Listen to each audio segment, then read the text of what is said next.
ഞാൻ MG university Kottayam school of computer സയൻസിലെ research scholar ആണ്. ഞാൻ അവിടെ PhD ചെയ്തുകൊണ്ടിരിക്കുകയാണ്. അപ്പൊ ഈ PhDയുടെ വർക്കിന്റെ ഭാഗമായിട്ട് എനിക്ക് കേരള സ്റ്റാർട്ടപ്പ് മിഷനിൽ നിന്ന് ഒരു റിസർച്ച് ഫണ്ട് സാങ്ഷൻ ആവുകയും ബെസ്റ്റ് റിസർച്ച് ഇന്നോവേറ്റീവ് പ്രാക്ടീസ് എന്ന് പറഞ്ഞിട്ട് ഒരു അവാർഡൊക്കെ കിട്ടി. അപ്പം അതിനോടനുബന്ധിച്ച് ഞാനൊരു ഇന്ത്യൻ പേറ്റന്റിന് അപേക്ഷ കൊടുത്തിട്ടുണ്ടായിരുന്നു. ഇത് അപേക്ഷ സമർപ്പിക്കുമ്പം എനിക്കറിയില്ല, as per the Indian patent rule computer programs are not patentable എന്ന്. ഞാൻ അറിയാണ്ട് ഇതിനകത്ത് വന്ന് പെട്ടുപോയ ആളാണ്. ലൈക്ക് പേറ്റന്റ് എന്താണെന്നോ സോഫ്റ്റ്വെയർ ഫീൽഡിൽ അല്ലെങ്കിൽ കമ്പ്യൂട്ടർ പ്രോഗ്രാംസിന് പേറ്റന്റ് ഒരിക്കലും കിട്ടില്ല, അത് ഭയങ്കര ബുദ്ധിമുട്ടുള്ള കാര്യമാണെന്ന് എനിക്ക് അറിയില്ല.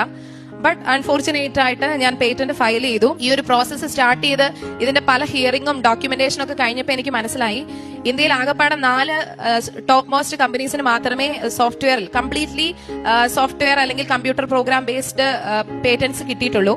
അത് മൈക്രോസോഫ്റ്റ്, ബ്ലാക്ക്ബെറി പോലുള്ള ബിഗ് ഷോട്ട് കമ്പനീസ് മാത്രമാണ്. ഇത് നേരത്തെ അറിഞ്ഞായിരുന്നെങ്കിൽ ഒരിക്കലും ഞാൻ ഈ സംഭവം സ്റ്റാർട്ട് ചെയ്യത്തേ ഇല്ല. അപ്പൊ എന്റെ ഭൗതികമായ കാര്യങ്ങൾ ഞാൻ എഴുതിയ കൂട്ടത്തിൽ ഞാൻ എന്റെ പേറ്റന്റിന്റെ എല്ലാം സമർപ്പിച്ച് ഞാൻ മാതാവിന്റെ അടുത്ത് അപേക്ഷ വെച്ചു. അങ്ങനെ ഇതിന്റെ ഓരോ പ്രോസസ്സിലൂടെ കടന്നു പോകുമ്പോഴും ഞാൻ ഉടമ്പടി തൈലം എടുത്തു, ഉപ്പ് ഉപയോഗിച്ചു. അപ്പൊ ഓരോ ഹിയറിംഗ് കഴിയുമ്പോഴും പേറ്റന്റ് ഓഫീസിൽ നിന്ന് കൺട്രോളർ എന്റെ അടുത്ത് പറയുന്നുണ്ട്, how this is possible Mintu. June 17-ാം തീയതി രാവിലെ ഞാൻ കൃപാസനത്തിൽ വന്നു. ഞാൻ വന്ന് മാതാവിന്റെ അടുത്ത് പറഞ്ഞു, എന്റെ ഫോർമുലയൊക്കെ ഫെയിൽ ആയിട്ടോ, ഇനി നിന്റെ ഫോർമുല മാത്രമേ വർക്ക്ഔട്ട് ആവുള്ളൂ. അപ്പം ഇനി ഞാൻ വരുന്നത് ഇനി ഇവിടെ സാക്ഷ്യം പറയാനായിരിക്കണം എന്ന് ഞാൻ മാതാവിന്റെ അടുത്ത് പറഞ്ഞു. ജൂലൈ 15 എനിക്ക് ഇന്ത്യൻ പേറ്റന്റ് ഓഫീസിൽ നിന്ന് government of India patent sanction ആയി എന്ന് പറഞ്ഞിട്ട് എനിക്ക് സർട്ടിഫിക്കറ്റ് കിട്ടി.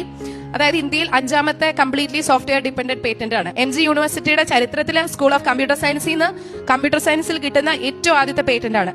അങ്ങനെ ഒരു ചരിത്രമായി മാറാൻ മാതാവിന്റെ മധ്യസ്ഥതയിൽ എനിക്ക് ഈശോ വലിയ അനുഗ്രഹം നൽകി എന്നെ അനുഗ്രഹിച്ചു.